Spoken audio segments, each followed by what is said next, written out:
Welcome to science গুৰু আসাম। মই সাইকুল sir সকলোকে স্বাগতম জনাইছোঁ। আজিৰ ভিডিঅ'টোত আমি ক্লাছ 10 জেনেৰেল সায়েন্সৰ chapter 4 carbon and its compound, carbon আৰু ইয়াৰ যৌগবোৰ আমি সুপাৰ ৰিভিজন কৰিম। ফুল চেপ্টাৰ সুপাৰ ৰিভিজন কৰিম। সকলোকে ভিডিঅ'টো চাই থাকিবা। এইটো চেপ্টাৰ 6 মাৰ্কছ আছে, তাৰ ভিতৰত 4 মাৰ্কছৰ 4টা মানে 1 মাৰ্কছৰ 4টা MCQ oblique VSA type question আহিব আৰু 2 মাৰ্কছৰ এটা আণ্ডাৰষ্টেণ্ডিং বেছ কোশ্চিন আহিব। চ' এই আণ্ডাৰষ্টেণ্ডিং বেছ কোশ্চিন গঠনৰ ওপৰত আহিব নিশ্চিতভাৱে। চ' মই গোটেইখিনি আজিৰ ভিডিঅ'ত দেখুৱাবলৈ মই চেষ্টা কৰিম। চ' কাৰ্বন আৰু ইয়াৰ যৌগ। চ' কাৰ্বন আৰু ইয়াৰ যৌগ তোমালোকে জানা যে কাৰ্বন যে আছে কাৰ্বনৰ যোজ্যতা হৈছে 4। ইয়াৰ 2.4 ইয়াৰ হৈছে ইলেক্ট্ৰনীয় বিন্যাস। বহিখলত 4টা এটি ইলেক্ট্ৰন থাকে। চ' কাৰ্বনৰ যোজ্যতা 4, ই চতুৰ সহযোগিতা ই গঠন কৰে। চ' 4টা বেলেগ বেলেগ পৰমাণুৰ লগত এই বান্ধনি গঠন কৰিব পাৰে। ঠিক আছে। চ' এইখিনি বেছিক বস্তু। আৰু ইয়াতে এটা বস্তু MCQ দি দিয়ে, এইটো কি পৃথিৱীৰ খোলাত খনিজ পদাৰ্থ হিচাপে 0.02% কাৰ্বন থাকে। অ'কে, কাৰ্বনৰ এইটো পৰিমাণ। আৰু বায়ুমণ্ডলত 0.3% কাৰ্বন ডাই অক্সাইড। ঠিক আছে, বায়ুমণ্ডলত কি 0.03% কি কাৰ্বন ডাই অক্সাইড থাকে, কিন্তু কাৰ্বনৰ পৰিমাণ কিমান থাকে 0.02%। চ' এইখিনি অলপ কনফিউজিং হৈ যায়, বহুত ষ্টুডেণ্টে এইটো ভুল কৰে। চ' তাৰপিছত তুমি চোৱা এচিটিক এচিডৰ ইয়াতে এচিটিক এচিড দিয়া আছে। চোৱা এচিটিক এচিড CH3COOH, ইয়াৰ গলনাংক উতুলাংক অলপ মনত ৰাখিব। Formic acid CaCl3। ঠিক আছে, CaCl3 এইটো টেট্ৰাক্লৰো মিথেন বুলিও কোৱা হয়। চ' ইথানল আছে, মিথেন আছে, এইবিলাকৰ গলনাংক উতুলাংকটো তোমালোকে অলপ মনত ৰাখিবা। চ' ইয়াতে চোৱা আন কিছুমান বস্তু আছে, যেনেকৈ দ্বিবান্ধনী আৰু ত্ৰিবান্ধনীৰ কথা আছে। যেনেকৈ হাইড্ৰজেনে এক বান্ধনী, হাইড্ৰজেন যিটো গেছ আছে, হাইড্ৰজেনে কি এক বান্ধনী গঠন কৰে। ঠিক আছে, এই এক বান্ধনী মানে এজৰ ইলেক্ট্ৰন। অ'কে, চ' এইটো মনত ৰাখিবা। আৰু দ্বিবান্ধনী চোৱা, ইয়াতে তোমালোকে চোৱা অক্সিজেনে দ্বিবান্ধনী গঠন কৰে, ইয়াতে দেখুওৱা হৈছে ইয়াতে। ঠিক আছে, তাৰমানে 2 ইলেক্ট্ৰন থাকিব। আৰু তিনি বান্ধনী তোমালোকে চোৱা, ইয়াতে যিটো নাইট্ৰজেন আছে, নাইট্ৰজেনে তোমাৰ 3 বান্ধনী গঠন কৰে। চ' ইয়াতে কি 3 ইলেক্ট্ৰন আছে, 3 ইলেক্ট্ৰনৰ ভাগ বতৰাত অংশগ্ৰহণ কৰে। চ' এক বান্ধনী থাকিলে এজৰ, 2 বান্ধনী থাকিলে 2 3 বান্ধনী থাকিলে 3 ডেট মিনছ 6টা ইলেক্ট্ৰন ইয়াতে ভাগ বতৰাত অংশগ্ৰহণ কৰিব লাগিব। চ' এইখিনি তোমালোকে চাব লাগিব। তাৰপিছত চোৱা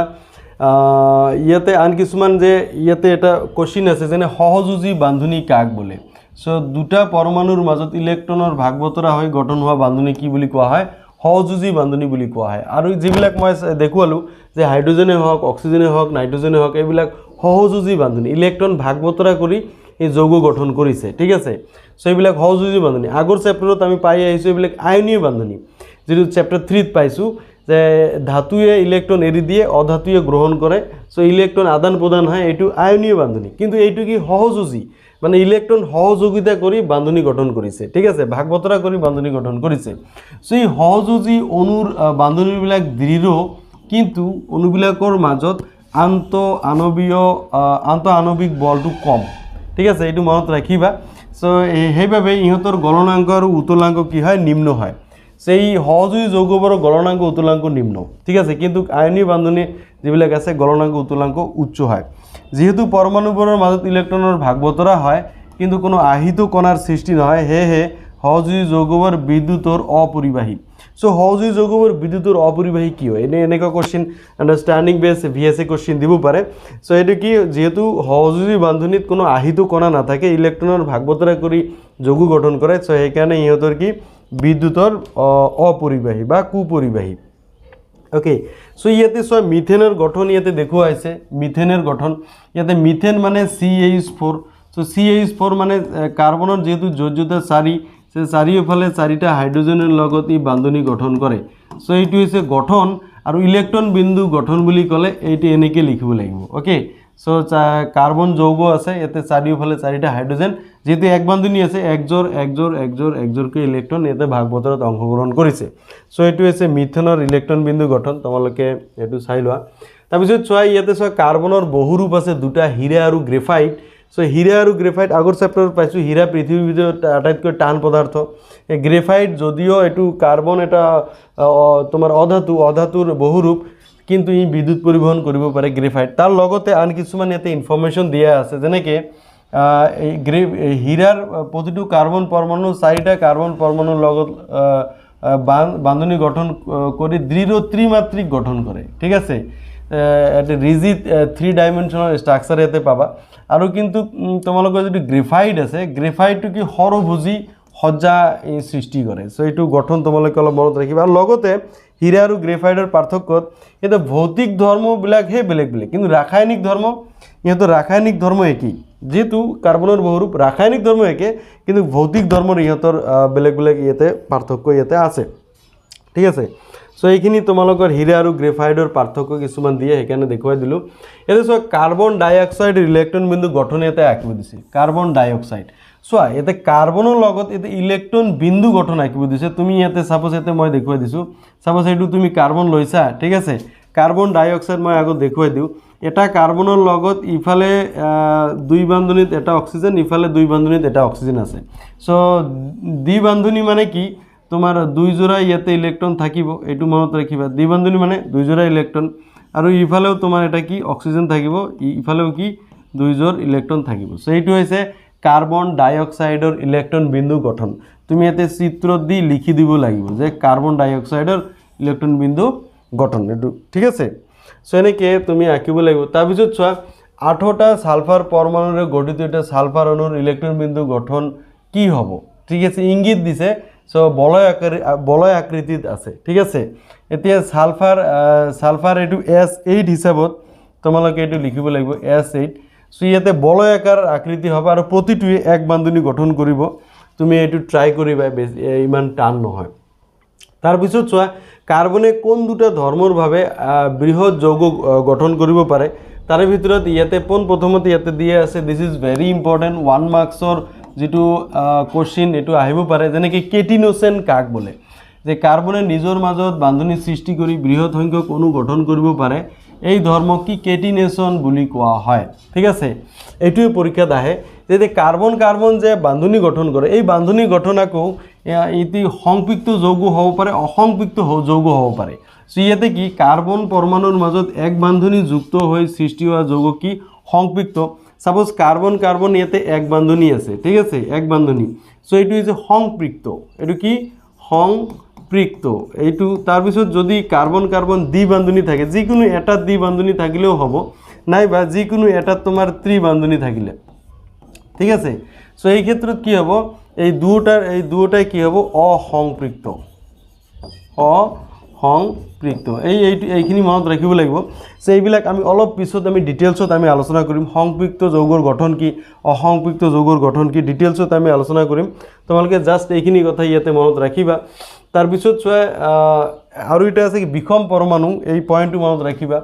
যিহেতু কাৰ্বনৰ যোজ্যতা 4, গতিকে এই আন 4টা কাৰ্বন অথবা অন্য একযোজী মৌলৰ পৰমাণুৰ লগত সহযোগী বান্ধনী গঠন কৰিব পাৰে, ঠিক আছে। ইয়াতে আৰু এই ধৰ্মটো বাকী যিবিলাক পদাৰ্থ কাৰ্বনৰ লগত লগ লাগিল, সো এই বাকী যিবিলাক মৌল আছে, এই মৌলৰ ধৰ্মৰ ওপৰত নিৰ্ভৰ কৰে, ঠিক আছে। এইবোৰক কি বিষম পৰমাণু বুলি কোৱা হয়। সো এইটো এটা ধৰ্ম আছে, এই দুটা ধৰ্মৰ বাবে কাৰ্বনে বৃহৎ সংখ্যক অণু গঠন কৰিব পাৰে। সো সেপাৰেটকৈ এইবিলাক আহিব পাৰে। জৈৱ যৌগ কাক বোলে, কাৰ্বন আৰু হাইড্ৰজেনৰ যিবিলাক যৌগ আছে, এইবিলাক জৈৱ যৌগ। তাৰপিছত তোমালোকে চোৱা ইয়াতে কাৰ্বনৰ সংপৃক্ত আৰু অসংপৃক্ত যৌগৰ ইন ডিটেইলছত আমি ইয়াতে চাব লাগিব। সো ইয়াতে তলত কথাবিলাক দিয়া আছে, তোমালোকে চোৱা। সংপৃক্ত যিবিলাক যৌগ আছে, সংপৃক্ত কাৰ্বন এক বান্ধনী থাকে ইয়াতে চোৱা, আৰু অসংপৃক্ত যৌগত দ্বিবান্ধনী নাইবা ত্ৰিবান্ধনীও থাকিব পাৰে। সো এই ক্ষেত্ৰত মই এটা বস্তু তোমালোকক অলপ বুজাই দিব বিচাৰিছোঁ। যদি সংপৃক্ত হয়, ঠিক আছে,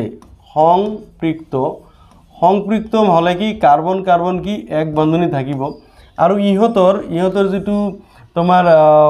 ৰাসায়নিক সংকেত, এইটো CnH2n এইটো +2, এইটো গঠনত থাকিব, CnH2n+2, অ'কে। আৰু চোৱা অসংপৃক্ত যদি হয়, অসংপৃক্ত অসম্পৃক্ত হলে ইয়াতে দুটা টাইপ আছে কার্বন কার্বন হয় দ্বিবান্ধনী থাকিব লাগিব দ্বিবান্ধনী থাকিলে ঠিক আছে ইয়ার আন এটা নাম আছে এইটো হইছে এলকিন ঠিক আছে আৰু আগৰটো আন এটা নাম আছে এইটো হইছে কি এলকেন এইটো মনত ৰাখিবা এলকেন ঠিক আছে এলকিন ইয়াৰ ৰাসায়নিক যেটো সংকেত আছে এইটো হ'ব CnH2n ওকে CnH2n আৰু কি অসম্পৃক্ত যৌগৰ আন এটা আছে কি কাৰ্বন কাৰ্বন ত্ৰিবান্ধনী থাকিব তাক কি এলকাইন বুলি কোৱা হ'ব এলকাইন ইয়াৰ ৰাসায়নিক সংকেত হৈছে CnH2n -2 সো এই ৰাসায়নিক সংকেতবোৰ তুমি ভালদৰে মনত ৰাখিব লাগিব যে কোনটো কি হ'ব এতিয়া n মানে কাৰ্বনৰ সংখ্যা ঠিক আছে n মানে কি কাৰ্বনৰ সংখ্যা কাৰ্বনৰ সংখ্যাৰ ওপৰত কি হাইড্ৰোজেনৰ সংখ্যাটো নিৰ্ভৰ কৰে সো ইয়াতে সাপোজ কি ইয়াতে চোৱা কাৰ্বন আছে দুটা ইয়াতে দিয়া আছে ওকে কাৰ্বন ইয়াতে কি আছে দুটা আছে কাৰ্বন আছে দুটা তেনেহলে হাইড্ৰোজেন ইয়াতে কি সো হাইড্ৰোজেন কি হ'ব যদি এলকেন যৌগ হয় সো 2 * 2 + 2 দ্যাট মিন্স কি হৈ যাব C2H6 আহি যাব ঠিক আছে এইটো এলকেন মানে কার্বন কার্বন এইটো এক বান্ধনী থাকিব কিন্তু দ্বিবান্ধনী যদি থাকে তেনেহলে এলকিন হ'ব এটা C2H4 আহিব ওকে হাইড্ৰোজেন কি ইয়াতে চাৰিটা থাকিব ঠিক আছে সো ইয়াতে দ্বিবান্ধনী দিয়া মানে হাইড্ৰোজেন চাৰিটা হ'ব যদি তুমি এক বান্ধনী দিয়া তেনেহলে তুমি হাইড্ৰোজেন ইয়াতে সাপোজ কাৰ্বনৰ দুটা কাৰ্বন আছে ইয়াতে কাৰ্বনৰ যোজ্যতা 4 সো বাকি বিলাক কিন্তু তুমি হাইড্ৰোজেন দি ফিল আপ কৰি দিব লাগিব ঠিক আছে এনেকে হাইড্ৰোজেন দি তুমি ফিল আপ কৰি দিব লাগিব যেনেকে ইয়াতে দিয়া আছে ওকে যদি তুমি ডাবল বন্ড দিয়া সো এটো এলকিন গ্রুপ হ'ব কিন্তু ইয়াতে তুমি হাইড্ৰোজেন তেতিয়া দুটাকে দিব লাগিব কাৰণ এটা কাৰ্বনৰ যোজ্যতা 4 এটো 4 হ'ব লাগিব ঠিক আছে সো ইয়াতে সোয়া এক বান্ধনী আছে সো তিনিটাকে হাইড্ৰোজেন লগ লাগিছে সো এইবিলাক বস্তু তুমি কিন্তু অলপ ধ্যান ৰাখিব লাগিব নহলে গঠনটো ভুল হৈ যাব পাৰে সো ইয়াতে সোয়া কি দিয়া আছে মিথ এটো ইথেন অনুৰ গঠন দিয়া আছে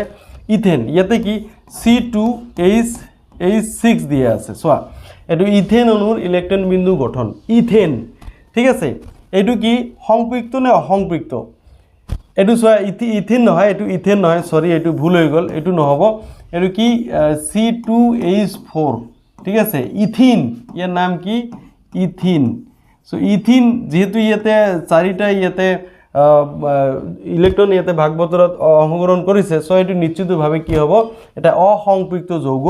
হ'ব ঠিক আছে সংপৃক্ত যৌগ হ'বলৈ এক বান্ধনী থাকিব লাগিব আৰু অসংপৃক্ত যৌগত কি দ্বিবান্ধনী থাকে ইয়াতে প্ৰথমতে ইয়াতে সোয়া মিথেন ইথেন প্ৰোপেন বিউটেন পেন্টেন হেক্সেনৰ ইয়াতে গঠন দিয়া আছে তোমালোকে সোয়া ইয়াতে সোয়া মিথেন সো মিথেনৰ গঠন ইয়াতে মিথ মানে তোমালোকে মনত ৰাখিবা মিথ আৰু এলকেন গ্ৰুপ হলে মিথেন হয় সো এটো সি চাৰিওফালে ইয়াতে তোমাৰ হাইড্ৰোজেন থাকিব CH4 ঠিক আছে আৰু ইথেনটো কি C2H6 ঠিক আছে C2H6 আছে সো ছয়টা ইয়াতে হাইড্ৰোজেন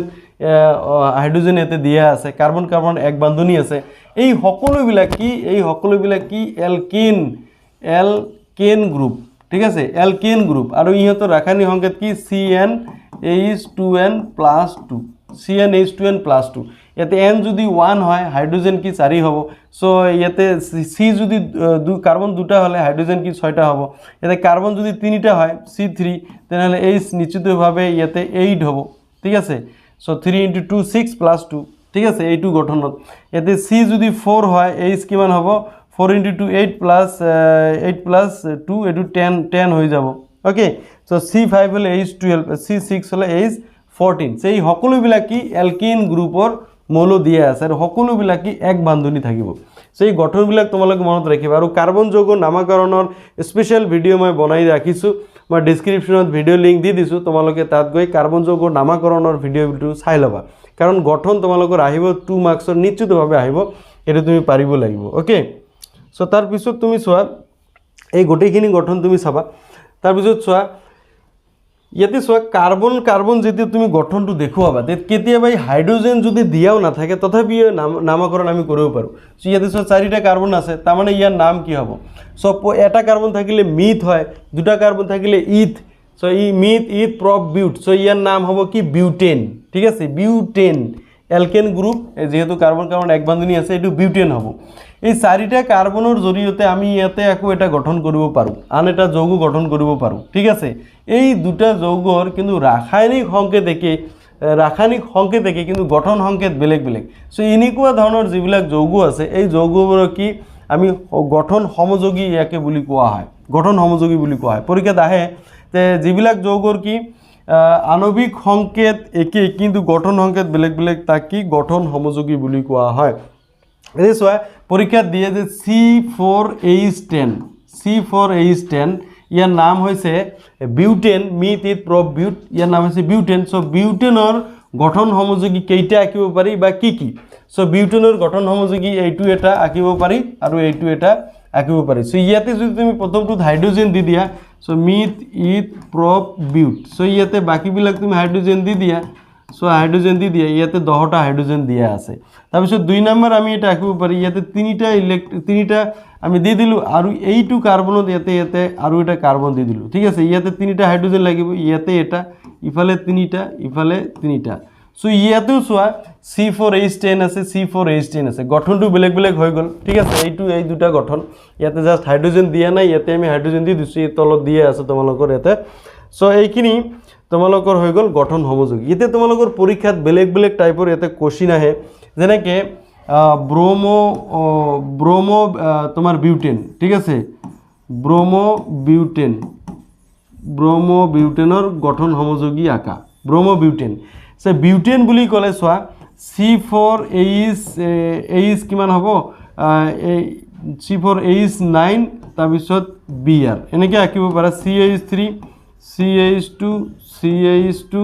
তাৰপিছত CH Br so meth eth prop but এইটো ব্ৰোমো বিউটেন হৈ গ'ল সো ব্ৰোমো বিউটেনৰ এটা গঠন সমযোগী কেইটা আঁকিব পাৰি ইয়াতে চোৱা ব্ৰোমিনৰ জাস্ট স্থানটো পৰিৱৰ্তন হ'ব ইয়াতে লাষ্ট কাৰ্বনত আছে তাৰপিছত সেকেন্ড কাৰ্বনত আহিব ঠিক আছে এনেকৈ ব্ৰোমিনৰ যেতিয়া তুমি পজিশনটো চেঞ্জ কৰিবা এইটো তোমাৰ গঠন সমযোগী হৈ যাব ওকে সো এনেকৈ তুমি গঠন সমযোগীটো তোমাৰ আঁকিব লাগিব তেনেহলে তোমালোকৰ এইটো ক্লিয়াৰ হ'ব ইয়াতে কোশ্চিন এটা আহিব পাৰে গঠন সমযোগীৰ ওপৰত তাৰপিছত চোৱা বেনজিনৰ গঠন ইয়াতে দিয়া আছে বেনজিনৰ গঠনত তুমি চোৱা এটা বস্তু মন কৰিবা ইয়াতে কি এটা কাৰ্বনৰ ডাবল বন্ড আন এটা সিঙ্গেল বন্ড এনেকৈ দিয়া আছে আৰু ইয়াৰ গঠনটো হৈছে C6H6 ঠিক আছে এটা কাৰ্বনৰ সিঙ্গেল বন্ড আছে এইটো তুমি ডাবল বন্ড দি দিয়া তাৰপিছত এইটো ইয়াতে আহিল আৰু এইটো ডাবল সিঙ্গেল বন্ড আছে তাৰপিছত এইটো এটা কাৰ্বন দিয়া আৰু এটা ডাবল বন্ড আছে ইয়াতে কাৰ্বন দিয়া ইয়াতে সিঙ্গেল বন্ড আছে ইয়াতে কাৰ্বন দিয়া এটা ডাবল বন্ড আছে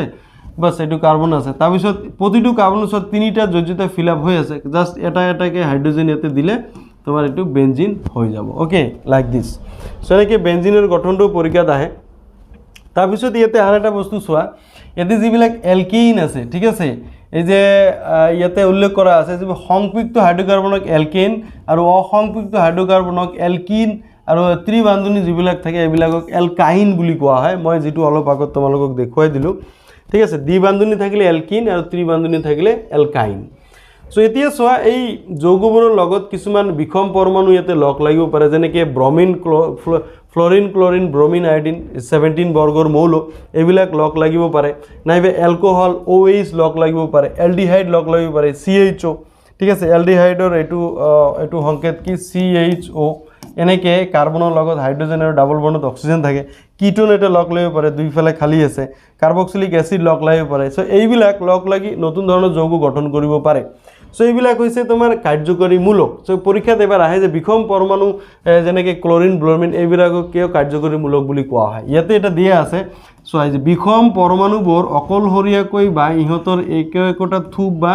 মূলকৰ উপস্থিতিত যৌগবোৰৰ ধৰ্ম নিৰূপণ কৰে সো ধৰ্মবোৰ কাৰ্বন শৃংখলৰ দৈৰ্ঘ্য বা প্ৰকৃতিৰ ওপৰত বিশেষভাৱে নিৰ্ভৰ নকৰে সো সেয়ে এই মূলকবোৰক কি কাৰ্যকৰী মূলক বুলি কোৱা হয় সো এইটোৱে মেইন কথা কাৰ্যকৰী মূলক বুলি কিয় কোৱা হয় তেতিয়া এই যৌগবোৰ তুমি ডিটেইলছত মই কাৰ্বন যৌগৰ নামকৰণৰ ভিডিঅ' মই এইবিলাক সব কৈ দিছোঁ যদি তোমাৰ এইটো ক্লিয়াৰ হোৱা নাই তুমি কাৰ্বন যৌগৰ নামকৰণৰ ভিডিঅ'টো চাই ল'বা বেছি সময় নালাগে 40 মিনিটমান সময় লাগিব গোটেইখিনি ক্লিয়াৰ হৈ যাব তাৰপিছত সো এইটো হোমোগনীয় শ্ৰেণী কাক কয় হোমোগনীয় শ্ৰেণী সো হোমোলগাছ সিৰিজ যেটো আছে একে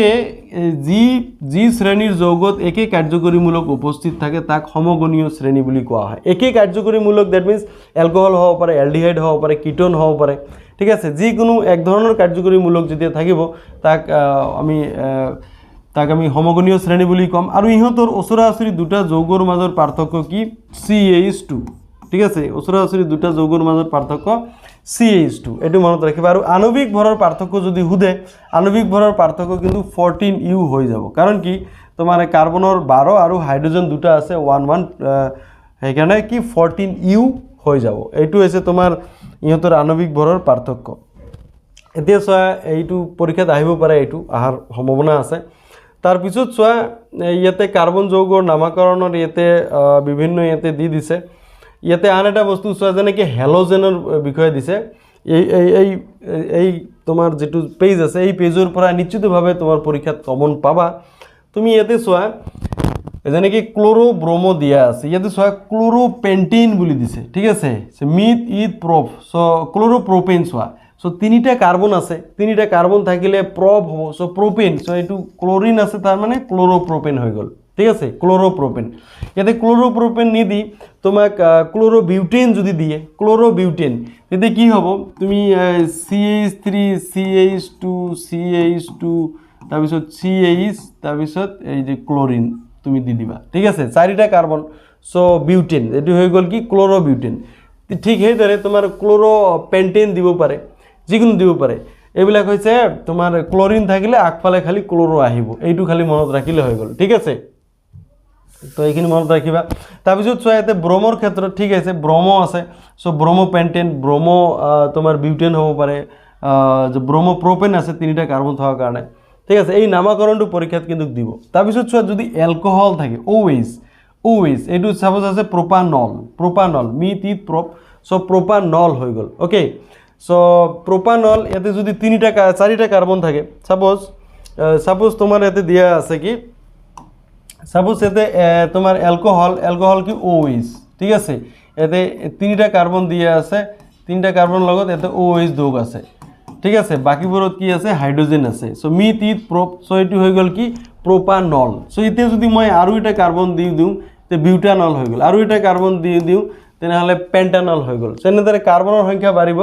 তোমাৰ এটো নামকৰণটো তেনেকুৱা ধৰণৰ হৈ যাব সো ইয়াতে চোৱা এটো এলকোহলৰ ক্ষেত্ৰত এটো গল এলকোহল এটো প্ৰোপানল হৈ গল ঠিক আছে তাৰ পিছত চোৱা যদি তোমাৰ এলডিহাইড থাকে এটা বস্তু মন কৰিবা এলকোহল থাকিলে নল অল যোগ হ'ব ঠিক আছে আৰু এলডিহাইড থাকিলে নেল দন্তে নট একাৰ আল ঠিক আছে দন্তে নট একাৰ আল আছে ইয়াতে ন আল আছে কেতিয়াবা এই নামবোৰ দি তোমাৰ কি মূলক থাকে এইটো পৰীক্ষা দিয়ে ঠিক আছে এতিয়া মিথানল ইথানল প্ৰপানল এইবিলাক থাকিলে এলকোহল থাকিব એટલે মিথানেল ইথানেল প্ৰপানেল বিউটানেল যদি থাকে তেনেকে থাকিলে এলডিহাইড থাকিব সো তাৰ পিছত সো এতে এলডিহাইডটো হৈ গলে এতে কিটোনত চোৱা কি নন থাকে দন্তে ন ঠিক আছে নন এতে প্রোপানন আছে তিনিটা কার্বন আছে প্রোপানন এতে বিউটানন পেন্টানন হেক্সানন হেপ্টানন অক্টানন সো এনেকুৱা ধৰণৰ নন থাকিলে এটো কি থাকিব কিটোন গ্ৰুপ থাকিব ওকে সো এটা বস্তু মন কৰিবা কিটোনৰ ক্ষেত্ৰত এই ডাবল বন্ড যেটো অক্সিজেন থাকে এটো মিডিলত থাকে এটো কি থাকে মিডিলত থাকে তোমালোকে এই বস্তুটো মনত ৰাখিব লাগিব যেনে কি ইয়াতে চোৱা ইয়াতে এইটো আছে এটো ডাবল বন্ডত অক্সিজেন আছে মিথ ইথ প্রপ এটো প্রোপানন হৈ গল ঠিক আছে ইয়াতে যদি আৰু এটা কাৰ্বন দি দিউ এটো বিউটানন হৈ গল ওকে তা আৰু এটা ইফালে কার্বন দি দিউ ইয়াতে পেন্টানন হৈ গল কিন্তু ইয়াতে যদি আমি এনেকে যদি ডাবল বন্ড ইফালে অক্সিজেন দিউ ইফালে হাইড্ৰোজেন দিউ এটো কিন্তু এলডিহাইড মূলক হ'ব so myth eth prop so এটো প্রোপানেল ঠিক আছে প্রোপানেল হ'ব ইয়াতে যদি আর কার্বন দি দিউ ইয়াতে কি বিউটানেল হ'ব সো এলডিহাইড থাকিলে এলডিহাইডটো তোমাৰ একেবাৰে হেখৰ ফালে থাকিব নাইবা প্ৰথমত থাকিব যিকোনো এটা কৰ্নাৰত থাকিব কিন্তু কিটোন বিলাক কি থাকে মিডলত থাকে সো এইটো কিন্তু তোমালোকে মনত ৰাখিব লাগিব এই ক্ষেত্ৰত ঠিক আছে সো নল থাকিলে এলকোহল নেল থাকিলে এটো এলডিহাইড নন থাকিলে কিটোন আৰু গঠনত কিটোনৰ এই ডাবল বন্ডত অক্সিজেন যেটো এটো কিন্তু মিডলত থাকিব বাকিবোৰ এটো কি সাইডত থাকিব এলকোহলে হক বা এলডিহাইড হক এটো কি সাইডত থাকিব প্ৰথমত থাকিব পাৰে বা হেকত থাকিব পাৰে এটো লৈ একো কথা নাই ওকে তাৰ পিছত তুমি চোৱা কাৰ্বক্সিলিক এসিড যেটো আছে কাৰ্বক্সিলিক এসিড চোৱা কাৰ্বক্সিলিক এসিডত COOH ঠিক আছে তোমাৰ এই কাৰ্বনৰ লগত দুটা অক্সিজেন আৰু হাইড্ৰোজেন এই চোৱা এইটো COOH মূলক ইয়াতে দিয়া আছে ঠিক আছে তিনিটা কাৰ্বন আছে সো এখানে প্রোপানয়িক অ্যাসিড ওকে সো এইটো carboxylic acid means propanoic acid এতিয়া যদি কার্বন এটা বেশি থাকে বিউটানয়িক অ্যাসিড পেন্টানয়িক অ্যাসিড হেক্সানয়িক অ্যাসিড সো এনেকুৱা ধৰণৰ নামকৰণ আহিব সাপোজ এইটো দিয়া আছে এইটো কাৰ্বন কাৰ্বন কাৰ্বন ইয়াতে ডাবল বন্ডত অক্সিজেন আছে ইয়াতে অক্সিজেন আৰু ইয়াতে হাইড্ৰোজেন সো মিথিত প্ৰপ এইটো প্ৰোপানয়িক অ্যাসিড যদি ইয়াতে কাৰ্বন বৰাই দিও বিউটানয়িক অ্যাসিড হৈ গল ইয়াতে কাৰ্বন বৰাই দিও ইয়াতে কি হৈ গল পেন্টানয়িক অ্যাসিড মিথিত প্ৰপ বিউট পেন্ট ঠিক আছে পেন্টানয়িক অ্যাসিড হৈ গল সো এনেকুৱা ধৰণৰ নামকৰণবিলাক আহিব তোমালোকে অলপ মন কৰিবা তাৰপিছত চোৱা দ্বিবান্ধনী যিবিলাক আছে দ্বিবান্ধনীবিলাক এলকিন গ্ৰুপৰ হয় মই তোমালোকক আগতে কৈছো দ্বিবান্ধনী যিমান আছে এইবিলাক হৈছে এলকিন গ্ৰুপ আৰু এলকিন গ্ৰুপৰ ৰাসায়নিক সংকেত CnH2n ঠিক আছে আৰু ইয়াতৰ যিকোনো এটা কাৰ্বনত কি ডাবল বন্ড থাকিব ঠিক আছে সো এই ক্ষেত্ৰত তোমালোকে অলপ মন কৰিবা সাপোজ মই আৰু এটা স্লাইড লৈ লৈছো সাপোজ এইটো কি দিয়া আছে কার্বন কার্বন এতে ডাবল বন্ডত অক্সিজেন দিয়া ডাবল বন্ডত কার্বন দিয়া আছে ইয়াটো নাম কি মিথিত প্রপ সো এটা প্রোপিন ইয়াৰ নাম কি প্রোপিন ঠিক আছে প্রোপিন ওকে সো ইয়াতে যদি মই কার্বন এনেকে দিয়া আছে ডাবল বন্ডত এতে আৰু এটা কাৰ্বন দি দিলু মিথিত প্ৰপ বিউট ইয়াৰ নাম হয় বিউটিন ঠিক আছে আৰু এটা কার্বন দিলু পেন্টিন ঠিক আছে এনেকে হেক্সিন হেপটিন অক্টিন তার মানে ইন যোগ হব ইয়াতে কি ইন যোগ হব এটু খালি মনত রাখিলে হল ঠিক আছে সো এইবিলাক ডাবল বন্ডত দিয়া আছে ওকে সো তার পিছত যোৱা ট্রিপল বন্ড যিবিলাক থাকিব ট্রিপল বন্ড এইবিলাক কি এলকাইন ঠিক আছে এলকাইন এইবিলাক আইন যোগ হয় আইন ঠিক আছে আইনটো কেনেকে যেনেকে propyne propyne so meth eth prop so তিনিটা কার্বন থাকিলে প্রপ হব মিথিত প্রপ সো প্রোপাইন তার পিছত চাৰিটা কাৰ্বন হলে বিউটাইন তবে পেন্টাইন হেক্সাইন এনেকুৱা ধৰণৰ থাকিব কিন্তু এটাত কি ডাবল বন্ড ট্ৰিপল বন্ড এতে থাকিব ঠিক আছে সো এনেদৰে তোমালোকে বস্তুবিলাক অলপ মনত ৰাখিবলৈ চেষ্টা কৰা নিশ্চিতভাৱে হৈ যাব আৰু ডিফিকাল্টিজ থাকিলে কাৰ্বন যৌগৰ নামকৰণৰ ভিডিওটো চাই ল'বা ইন ডিটেইলছত দিয়া আছে তাত মই জাস্ট এটা ৰিভিজনৰ কাৰণে এইবিলাক কথা মনত কৰি দিছো ইয়াতে দিয়া আছে পেন্টেনৰ এটা গঠন সমযোগী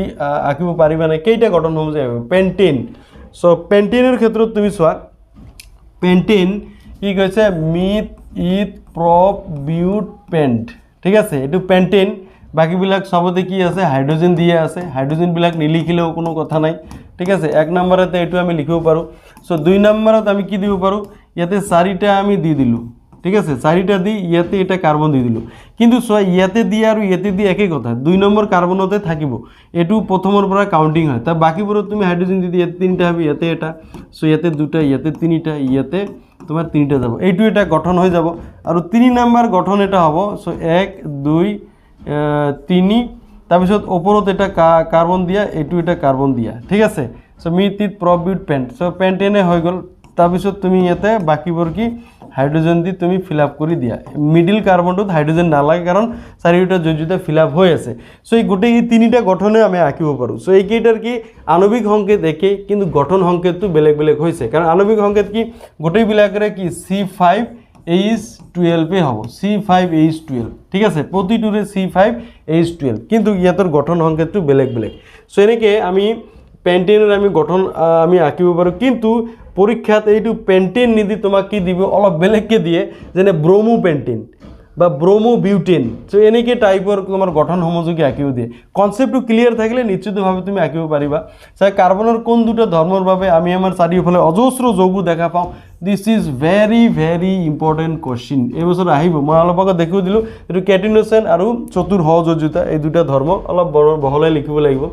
সো 3 নম্বৰ কোশ্চেনটো ইজি আছে সাইক্লোপেন্টেনৰ সংকেত আৰু ইলেক্ট্ৰন বিন্দু গঠন তাৰ পিছত 4 নম্বৰ যেটো আছে তলৰ গঠন আকি দেখুৱাছো ethanoic acid so ethanoic acid ঠিক আছে মিথ ইথ সো ইথানোইক এসিডৰ গঠন মই ইফালে আকি দিছো ইয়াতে কাৰ্বন দিছা ইয়াতে কাৰ্বন তাৰ পিছতে ডাবল বন্ডত অক্সিজেন থাকিব ইয়াতে অক্সিজেন থাকিব ইয়াতে হাইড্ৰোজেন থাকিব আৰু এইফালে তিনিটাত ইয়াতে হাইড্ৰোজেন থাকিব ঠিক আছে এইটো তোমাৰ হৈ গল কি ethanoic acid okay ethanoic acid তাৰ পিছত চোৱা ইয়াতে কি আছে ব্রোমোপেন্টেন সো ব্রোমোপেন্টেন কি মই ইয়াতে আঁকি দিছো so myth eth prop বিউট pant pant মানে 5টা কাৰ্বন থাকিব লাগিব সো ইয়াতে তুমি এটা ব্ৰমিন দি দিয়া সো বাকিবোৰ সবতে হাইড্ৰোজেন দি দিয়া হাইড্ৰোজেন দি দিয়া হাইড্ৰোজেন দি দিয়া হৈ গ'ল ব্ৰমপেণ্টেনৰ গঠন ওকে সো তাৰ পিছত কি 3 নম্বৰত কি আহিল বিউটানন সো বিউটানন মানে কিটোনমূলক থাকিব মনত ৰাখিবা বিউটানন মানে কি কিটোনমূলক থাকিব এতে মই ইফালে দেখুৱাই দিছো বিউটানন সো মিথ ইথ প্ৰপ বিউট ঠিক আছে যিকোনো এটা তুমি অক্সিজেন দি দিয়া ডাবল বন্ড সো এটো তিনিটা আহিব ইয়াতে এটাও হাইড্ৰোজেন নালাগে ইয়াতে দুটা লাগিব ইয়াতে তিনিটা লাগিব ঠিক আছে এটো হৈ গল কি বিউটানন নন মানে কিটোন আছে ওকে তাৰ পিছত হেক্সানেল নেল মানে কি এলডিহাইড থাকিব সো হেক্সানেল মানে কি সো ইয়াতে সোয়া মিথ ইথ প্ৰপ বিউট পেন্ট হেক্স মানে এটো 6টা কার্বন থাকিব 6টা কার্বন নেল এলডিহাইড মূলক থাকিব ইয়াতে ডাবল বন্ডত অক্সিজেন দি দিয়া আৰু ইফালে হাইড্ৰোজেন দি দিবা আৰু বাকি সবতে তুমি হাইড্ৰোজেন দি দিয়া ঠিক আছে এটো CHO মূলক হৈ গল এলডিহাইড মানে কি ইয়াতে CHO মূলক তুমি থাকিব লাগিব ইয়াতে হেকত CHO মূলক আছে এটো হৈ গল কি হেক্সানেল so myth ইথ prop বিউট pant hex so এটো হৈ গল হেক্সানেল সো এনেদৰে গঠনবোৰ তুমি আঁকিব লাগিব ইয়াতে ব্ৰমপেণ্টেনৰ এই যে সমযোগী সম্ভৱ নে নিশ্চিতভাৱে সম্ভৱ এই ব্ৰমপেণ্টেনৰ গঠন সমযোগী কিন্তু পৰীক্ষাত আহে সো এইটো ঠিক আছে এই 4 নম্বৰ question is very important so ইয়াৰ পৰা যিকোনো এটা আহিব পাৰে নাইবা এনেকুৱা টাইপৰ তোমাক বেলেগ দি দিব পাৰে ইয়াতে হেক্সানেল আছে তোমাক বিউটানেল দিব পাৰে পেন্টানেল দিব পাৰে ইয়াতে ব্ৰমপেণ্টেন আছে তোমাক ব্ৰমপেণ্টেন নিদি ব্ৰমো তোমাৰ বিউটেন দিব পাৰে ঠিক আছে বা ইয়াতে বিউটানল আছে বিউটানন নিদি তোমাক বেলেগ দিব পাৰে তোমাৰ পেন্টানন দি দিলে ঠিক আছে তেনেকুৱা টাইপৰ তাৰপিছত তলত যৌগবোৰৰ ইয়াতে নাম লিখা আৰু গঠন আৰু নাম ইয়াৰ ভিতৰত তুমি কোশ্চেন নিশ্চিতভাৱে পাবা এখিনি কিন্তু তোমাৰ নিশ্চিত হৈ থাকা তাৰপিছত ইয়াতে চোৱা এটো CH3 CH2 ইয়াতে কি মিথ ইথ সো এটো নাম হৈছে ব্ৰোমো ইথেন এটো কি ব্ৰোমো ইথেন ঠিক আছে ব্ৰোমো ইথেন তাৰপিছত এটো চোৱা এলডিহাইড মূলক আছে এটো মিথানেল এটোৰ নাম কি মিথানেল ওকে তাৰপিছত ইয়াতে চোৱা মিথ ইথ প্ৰপ বিউট পেন্ট হেক্স এটো হেক্সাইন কার্বন কার্বন 3 বান্ধনী আছে তার মানে অ্যালকাইন গ্রুপ ঠিক আছে যেহেতু 1 2 3 4 5 6 6টা আছে সো এটো হৈ গল কি হেক্সাইন ঠিক আছে সো এনেকুৱা ধৰণৰ তোমাৰ নামকৰণবিলাক তোমালোকে ক্লিয়াৰ কৰি লবা নিশ্চিতভাৱে তোমালোকে কমন পাই যাবা কাৰ্বন যৌগৰ যিটো ৰাসায়নিক ধৰ্ম কেমিক্যাল প্ৰপাৰ্টিছত চোৱা কাৰ্বন যৌগবোৰে কি অক্সিজেনৰ লগত বিক্ৰিয়া কৰি তাপ আৰু পোহৰ উৎপন্ন কৰে সো ইয়াকে দহন বিক্ৰিয়া বুলিও কোৱা হয় পৰীক্ষাত এনেকৈ আহে যে দহন বিক্ৰিয়া কাক বোলে ডাইৰেক্ট দি দিয়ে সো এটো দহন বিক্ৰিয়া যিকোনো এটা লিখিব পাৰা সো মিথেনে ইয়াতে চোৱা অক্সিজেনৰ লগত বিক্ৰিয়া কৰি কাৰ্বন ডাই অক্সাইড পানী আৰু তাপ আৰু পোহৰ উৎপন্ন কৰিছে সো আমাৰ যেটো LPG মিথেন থাকে LPGত সো তাৰ পিছত তোমালোকে চোৱা এতে কাৰ্বন যৌগৰ যিটো দহনৰ এতে কথা আছে কয়লা আৰু পেট্ৰলিয়াম আগতে 64 টকা দিছিল এতিয়াতো 64 টকা তোমালোকৰ আহাৰ সম্ভাৱনা নাই এই বছৰ এটা জাৰণৰ এতে বিষয় দিছে জাৰণ মানে তোমালোকে জানা অক্সিজেন যুক্ত হোৱাকে জাৰণ বুলি কোৱা হয় কিন্তু ইয়াতে এই বিষয়বস্তুটো তুমি চাই লোৱা ইয়াতে চোৱা এলকোহল আছে এলকোহল OH আছে ইয়াৰ নাম হৈছে মিথ ইথানল ঠিক আছে ইথানল সো ইথানল আৰু ট্ৰান্সফৰ্ম হৈছে কি ইথানোইক এসিড এটো মিথ এটো হৈছে ইথানোইক এসিড সো ইথানল যেতে ইথানোইক এসিডক ৰূপান্তৰ কৰাটো কি ওটা জাৰণ বিক্ৰিয়া আমি জানো জাৰণত কি অক্সিজেন যুক্ত হয় সো ইথানলৰ লগত অক্সিজেন যুক্ত হৈ ইথানোইক এসিড উৎপন্ন হৈছে so it is a oxidation reaction এটো এটা জারণ বিক্রিয়া আৰু ইয়াতে সোৱা জাৰক পদাৰ্থ হিসেবে কাম কৰিছে ক্ষারকীয় পটাসিয়াম পারম্যাঙ্গানেট নাইবা আম্লিক পটাসিয়াম ডাইক্রোমেট এটো পরীক্ষা দেয় যে জারক পদার্থ কি যিবিলাক পদার্থ কি কিছুমান পদার্থ কি আনক অক্সিজেন দিব পাৰে এই পদাৰ্থবোৰক কি জাৰক পদাৰ্থ বুলি কোৱা হয় অক্সিডাইজিং এজেন্ট বুলি কোৱা হয় যেনে কি এই যে ক্ষাৰকীয় পটাসিয়াম পাৰম্যাঙ্গানেট এটো আৰু আম্লিক পটাসিয়াম ডাইক্রোমেট এইবিলাক হৈছে কি জারক পদার্থ পরীক্ষা দেয় জারক পদার্থ কাক বলে উদাহরণ দিয়া সো এটো হৈছে উদাহরণ তার পিছত তোমালোকে আন এটা ইম্পর্টেন্ট কোশ্চেন এটো কি যোগাত্মক বিক্রিয়া এডিশন রিঅ্যাকশন ইয়াতে চোৱা দ্বিবান্ধনী আৰু ত্ৰিবান্ধনী থকা যিবিলাক কাৰ্বোহাইড্ৰেট আছে এইবিলাক হাইড্ৰোজেন বান্ধনী এটা কাৰ্বনৰ এটা বান্ধনী ভাঙি ইয়াতে কি হাইড্ৰোজেন যুক্ত হোৱা যেটো প্ৰক্ৰিয়া ইয়াতে চোৱা ইয়াতে যোগাত্মক বিক্ৰিয়া বুলি কোৱা হয় আৰু ইয়াক হাইড্ৰোজেনেশন বুলিও কোৱা হয় ঠিক আছে যেনে কি যে প্যালেডিয়াম বা নিকেল অনুঘটকৰ উপস্থিতিত অসংপৃক্ত হাইড্রোকার্বন মনত রাখিবা কি অসংপৃক্ত হাইড্রোকার্বন কার্বন কার্বন দ্বিবান্ধনী নাইবা কার্বন কার্বন ত্রিবান্ধনী থাকিলে তাক কি অসংপৃক্ত হাইড্রোকার্বন বুলি কোৱা হয় এই অসংপৃক্ত হাইড্ৰোকাৰ্বনৰ লগত হাইড্ৰোজেন যোগ হৈ সংপৃক্ত হাইড্ৰোকাৰ্বন উৎপন্ন হয় সে ইয়াকে কি হাইড্ৰোজেনেশন বুলি কোৱা হয় নাইবা যোগাত্মক বিক্ৰিয়া বুলি কোৱা হয় আৰু এইটো যোগাত্মক বিক্ৰিয়াৰ উদাহৰণ পৰীক্ষা দি দিয়ে যে তলৰ কোনটো যোগে যোগাত্মক বিক্ৰিয়া দেখুৱায় যেনেকৈ তোমাক দি দিব পাৰে যে C2H6 বা C2H4 ঠিক আছে বা C2H2 বা C3H8 সো কোনটোৱে যোগাত্মক বিক্ৰিয়া দেখুৱাব তুমি চাবা যদি এলকিন যিবিলাক আছে এলকিনে কেতিয়াও যোগাত্মক বিক্ৰিয়া দেখুৱাব নোৱাৰে কাৰণ কি এলকিনবিলাক সংপৃক্ত ঠিক আছে অসংপৃক্ত হাইড্ৰোকাৰ্বনবোৰহে যোগাত্মক বিক্ৰিয়া দেখুৱায় অসংপৃক্ত হাইড্ৰোকাৰ্বন মিন্স কাৰ্বন কাৰ্বন দ্বিবান্ধনী বা ত্ৰিবান্ধনী থাকিব লাগিব সো দ্বিবান্ধনী থাকা মানে কি ইয়াৰ গঠনটো CnH2n হ'ব লাগিব আৰু ত্ৰিবান্ধনী থাকা মানে কি ইয়াৰ গঠনটো তোমাৰ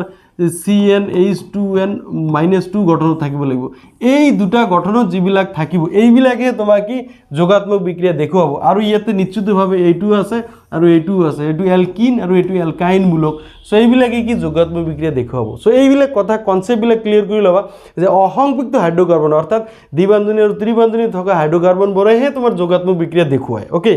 সো এতে ইলিমিনেশনটো চাবা যে কোনটো তোমাৰ ৰাইট আনসাৰ হ'ব পাৰে সো এই হিচাপত তুমি ৰাইট আনসাৰবিলাক উলিয়াব লাগিব ওকে সো তাৰ পিছত তুমি চোৱা ইয়াতে প্ৰতিস্থাপন বিক্ৰিয়াটো সেম ইয়াতে হাইড্ৰোজেন অপসৰণ কৰা ইয়াতে এইটো পৰীক্ষা দিয়ে যে মিথেনে ক্লোৰিনৰ লগত বিক্ৰিয়া কৰি সো এটাকে হাইড্ৰোজেন যেটো অপসৰণ কৰে ইয়াতে ক্লোৰোমিথেন উৎপন্ন কৰিছে এই বিক্ৰিয়াটো পৰীক্ষা দি দিয়ে যে সূৰ্যৰ পৰৰ উপস্থিত মিথেনে ক্লোৰিনৰ লগত বিক্ৰিয়া কৰি কি উৎপন্ন কৰে সেটা ক্লোৰোমিথেন আৰু HCl হাইড্ৰোক্লোৰিক অ্যাসিড তোমাৰ উৎপন্ন কৰে ঠিক আছে সো আৰু এইটো সব বাৰে বাৰে যদি এই প্ৰক্ৰিয়াটো চলি থাকে প্ৰতিটোতে এটাকে হাইড্ৰোজেন কি হ'ব অপসৰণ হ'ব আৰু ইয়াকে কি প্ৰতিস্থাপন বিক্ৰিয়া বুলি কয় সাবস্টিটিউশন ৰিঅ্যাকশন চ্যাপ্টাৰ 1ত আমি এটা পাইছো প্ৰতিস্থাপন ঠিক আছে যাত অধিক সক্ৰিয় মৌল কম সক্ৰিয় মৌলৰ যৌগৰ পৰা তাৰ মৌলটোক অপসৰণ কৰে কিন্তু ইয়াতে প্ৰতিস্থাপন কি হাইড্ৰোজেনক অপসৰণ কৰে ইয়াতে প্ৰতিস্থাপনত কি হাইড্ৰোজেন কাৰ্বোহাইড্ৰেট যৌগৰ পৰা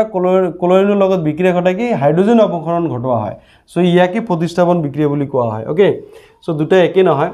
তুমি চোৱা ইয়াতে চোৱা কি দি আছে ইথানলক ইথানয়িক এসিডে ৰূপান্তৰ কৰাটো কি ওটা জাৰণ বিক্ৰিয়া মই অলপ আগত কৈ দিলো 1 নম্বৰ কোশ্চেনটো তাৰপিছত 2 নম্বৰ কোশ্চেনটো চোৱা 2 নম্বৰ কোশ্চেনটো ইম্পৰ্টেন্ট হৈ আছে তোমাৰ 1 নম্বৰটো আমাৰ হৈ গল 2 নম্বৰ কোশ্চেনটো চোৱা লোহা জৰা দিয়াৰ সময়ত অক্সিজেন আৰু ইথাইন দহন কৰা হয় ইথাইনৰ লগত বায়ু কিয় দহন কৰা হয় সো এটা বস্তু কি সো অক্সিজেনৰ লগত ইথাইন দহন কৰিলে কি তোমাৰ নীলা শিখা উৎপন্ন হয় ধোঁয়া উৎপন্ন নহয় ঠিক আছে আৰু যথোপযুক্ত তাপ তাতে সৃষ্টি হয় সো সেইকাৰণে লোহা জৰা দিয়াৰ সময়ত অক্সিজেন ইথাইনৰ লগত অক্সিজেন দহন কৰা হয় ঠিক আছে যথেষ্ট পৰিমাণে তোমাৰ তাপৰ তাত উদ্ভৱ হয় কোনো ধৰণৰ এলান্দু সৃষ্টি নহয় কিন্তু ইথাইনৰ লগত বায়ু দহন কৰিলে ইয়াতে কি কলা শিখা উৎপন্ন হয় এলান্দু সৃষ্টি হয় আৰু উৎপন্ন হোৱা তাপৰ পৰিমাণটো কম হয় সো সেইকাৰণে ইথাইনৰ লগত কি বায়ু দহন কৰা নহয় সো এই দুটা বস্তু তোমালোকে মন কৰিবা ঠিক আছে ইয়াতে সম্পূৰ্ণৰূপে দহন হয় নীলা শিখা হয় আৰু এইটোত কি বায়ুৰ লগত যেতিয়া ইথাইন দহন কৰে সম্পূৰ্ণৰূপে দহন নহয় ইয়াতে কলা শিখা উৎপন্ন হয় আৰু তাপ কমকৈ উদ্ভৱ হয় সো এই দুটা ৰিজন ইয়াতে লিখিলে তোমাৰ আনসাৰটো ফিল আপ হৈ যাব তাৰপিছত চোৱা কাৰ্বনৰ কিছুমান প্ৰয়োজনীয় কাৰ্বন যৌগ ইয়াতে দিয়া আছে ইথাইন আৰু ইথানয়িক এসিড ইথানল সো ইথানলে ইয়াতে কাৰ লগত বিক্ৰিয়া কৰে এইটো পৰীক্ষাত কেতিয়াবা দিয়ে যে সোডিয়ামৰ লগত এই যে ইথানলে বিক্ৰিয়া কৰি সোডিয়াম ইথক্সাইড আৰু হাইড্ৰোজেন গেছ উৎপন্ন কৰে এই বিক্রিয়াটো দি দিয়ে নাইবা এতে ইথানলে কি তপত গাঢ় এই যে H2SO4 যে নিৰোধক দ্ৰব্য ইয়াৰ লগত বিক্ৰিয়া কৰি সো ইথিন উৎপন্ন কৰে ঠিক আছে এইটো ইথিন সো এই বিক্ৰিয়াটো দি দিয়ে কেতিয়াবা যে ইথানলে কেনেকৈ ইথিন উৎপন্ন কৰে ঠিক আছে এইটো নিৰোধ গাঢ় H2SO4 লগত বিক্ৰিয়া কৰি ইথিন উৎপন্ন কৰে এই দুটা কিমান উষ্ণতাত 443 কেলভিন উষ্ণতাত এইটো উৎপন্ন কৰে ওকে সো তাৰ পিছত তুমি চোৱা ইয়াতে চোৱা ভিনেগাৰ কি ইথানয়িক এসিডৰ ভিতৰত এতে আহিব পাৰে যে ভিনেগাৰ কি এসিডিক এসিডৰ 5 to 8% জলীয় দ্ৰৱক ভিনেগাৰ বুলি কোৱা হয় ঠিক আছে আৰু আন এটা বস্তু আছে ইথানয়িক এসিডৰ গলনাঙ্ক 290 কেলভিন আৰু সেই ঠাণ্ডা জলবায়ুৰ দেখত শীতকালত গোট মানে সো সেইভাবে ইয়াক গ্লেসিয়াল এসিডিক এসিড বুলিও কোৱা হয় সো এইটো এটা দুৰ্বল তোমাৰ মনত ৰাখিবা এচিডিক এচিডটো এইটো দুৰ্বল এচিড তাৰপিছত ইয়াতে চোৱা এচিডিক এচিড ষ্টাৰিভৱন বিক্ৰিয়াটো পৰীক্ষাত আহে এইটো যে ষ্টাৰিভৱন কাক বোলে এচিড আৰু এলকহলৰ মাজত বিক্ৰিয়া ঘটিলে সাধাৰণতে কি ষ্টাৰ উৎপন্ন হয় ঠিক আছে সো এইটো কি ষ্টাৰিভৱন বিক্ৰিয়া বুলি কোৱা হয় আৰু কি এচিডৰ অনুপস্থিতিত এচিড অনুঘটকৰ উপস্থিতিত ইথানয়িক এচিড আৰু নিৰ্ভেজাল এলকহলৰ মাজত বিক্ৰিয়া ঘটালে ষ্টাৰ উৎপন্ন হয় এইটো কোৱা হৈছে সো এইটো ইথানয়িক এচিড আৰু এইটো ইথানল সো এই দুটাৰ মাজত বিক্ৰিয়া ঘটালো কি এচিডৰ উপস্থিতিত আমি বিক্ৰিয়া ঘটাই কি ইয়াতে কি ষ্টাৰ উৎপন্ন হৈছে ওকে সো এই বিক্ৰিয়াটো তোমালোকে কিন্তু লিখি প্ৰেক্টিছ কৰিব লাগিব নিলিখিলে কিন্তু পাহৰি যাবা এইটো মই আকৌ কৈছোঁ আৰু ষ্টাৰ এবিধ কি সুগন্ধি দ্ৰব্য মনত ৰাখিবা ইয়াক এই সুগন্ধি দ্ৰব্য আৰু খাদ্য সুস্বাদু কাৰক হিচাপে ব্যৱহাৰ কৰা হয় এইবিলাক হৈছে ষ্টাৰৰ ব্যৱহাৰ সো ব্যৱহাৰো কেতিয়াবা পৰীক্ষাত আহে ঠিক আছে আৰু ইয়াতে সো আন এটা বস্তু কি এই সোডিয়াম হাইড্ৰক্সাইড এটা ক্ষাৰৰ লগত বিক্ৰিয়া ঘটালে ষ্টাৰ পুনৰ এলকহল আৰু কাৰ্বক্সিলিক এচিডৰ সোডিয়াম লৱণলৈ ৰূপান্তৰিত হয় যে এইটো চোৱা ইয়াক কি এইটো ষ্টাৰ আছে ষ্টাৰৰ লগত আমি কি আকৌ সোডিয়াম হাইড্ৰক্সাইডৰ লগত যেতিয়া বিক্ৰিয়া কৰিম তেতিয়া কি আকৌ এলকহল আৰু তোমার সোডিয়াম ইথক্সাইড এতে উৎপন্ন হয়েছে আর ইয়াকে সাবনী ভবন সেপনিফিকেশন বা সাবনী ভবন বলে কোয়া হয় পরীক্ষাত এইটো আহে যে সেপনিফিকেশন বা সাবনী ভবন কাক বলে এইখিনি লিখি দিলে হয়ে গেল রিয়াকশনটো লিখিব লাগবে এই ক্ষেত্ৰত আৰু চোৱা ক্ষাৰকৰ লগত যদি বিক্ৰি কৰে ইথানয়িক এসিডে ক্ষাৰকৰ লগত বিক্ৰিয়া কৰিলে ই কি উৎপন্ন কৰে ই কি এই সোডিয়াম এই যে এসিটেট আৰু পানী উৎপন্ন কৰে ঠিক আছে সোডিয়াম এসিটেট এন্ড পানী সো এই ৰিয়াকশনবিলাক তুমি কিন্তু লিখি প্ৰ্যাকটিস কৰিব লাগিব নহলে কিন্তু সব পাহৰি যাবা ওকে সো এইটো কিন্তু ভেৰি ইম্পৰ্টেন্ট পাহৰি গলে তো নহব তুমি লিখি প্ৰ্যাকটিস কৰিলে মনত থাকিব তাৰপিছত সো কাৰ্বনেট আৰু হাইড্ৰোজেন কাৰ্বনৰ লগত বিক্ৰিয়া এইটো মনত ৰাখিবা যে ইথানয়িক এসিডে কাৰ্বনেটল বা হাইড্ৰোজেন কাৰ্বনৰ লগত বিক্ৰিয়া কৰে কিন্তু ইথানলে নকৰে এইটো ৰাসায়নিক পাৰ্থক্যত আহিব যে ইথানল ইথানয়িক এসিডৰ পাৰ্থক্যত ঠিক আছে ইয়াতে কি ঠিক সেইদৰে যে সোডিয়াম ইথক্সাইড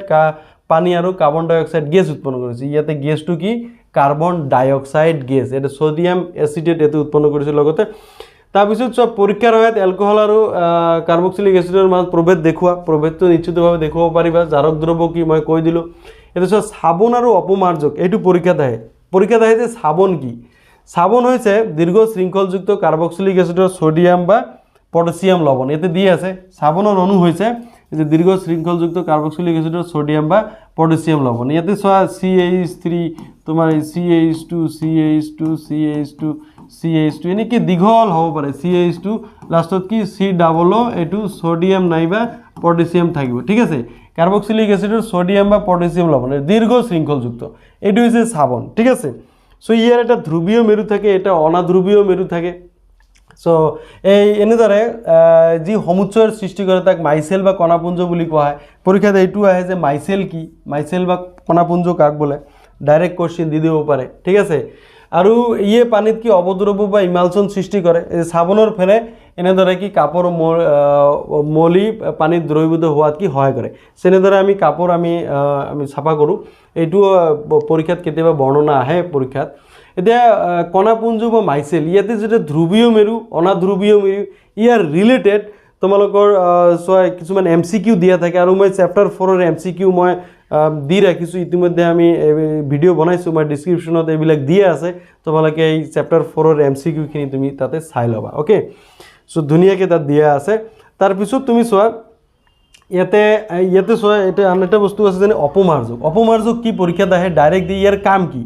যেনে অপমাৰ্জক হৈছে তোমাৰ যে দীৰ্ঘ শৃংখলযুক্ত সালফনিক এসিডৰ এমোনিয়াম লৱণ আৰু অপমাৰ্জকৰ কাম যে একমাৰ থাকে তুমি শ্যাম্পু বা কাপড় ধোৱা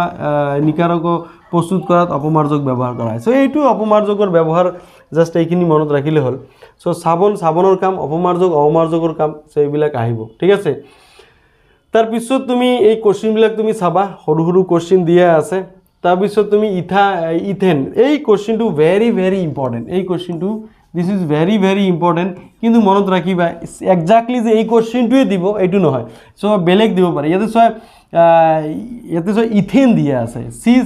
C2H6 দিয়া আছে ঠিক আছে যেনেকৈ ইয়াতে C2 যদি থাকে H6 ইয়াতে 3টা হাইড্ৰোজেন থাকিব ইয়াতে টোটাল ইয়াতে 7টা ইয়াতে থাকিব সহযোগী বান্ধনী কিন্তু তোমাক এইটো